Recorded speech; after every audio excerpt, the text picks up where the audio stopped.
Hello everyone and welcome back to another tutorial from Finance for Beginners. In this video, I'm going to show you how you can download and install the Toloka application on your smartphone. So let's get started right away.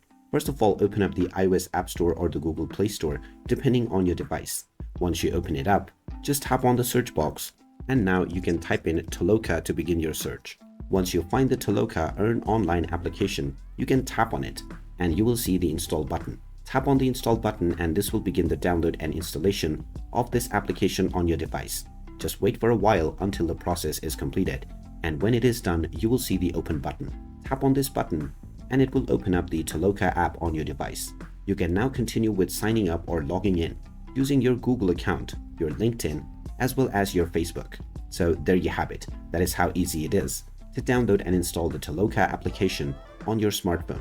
If you find this video helpful, don't forget to hit that like button and subscribe to our channel for more useful tips and tutorials. Thanks for watching, and I will see you again in the next one.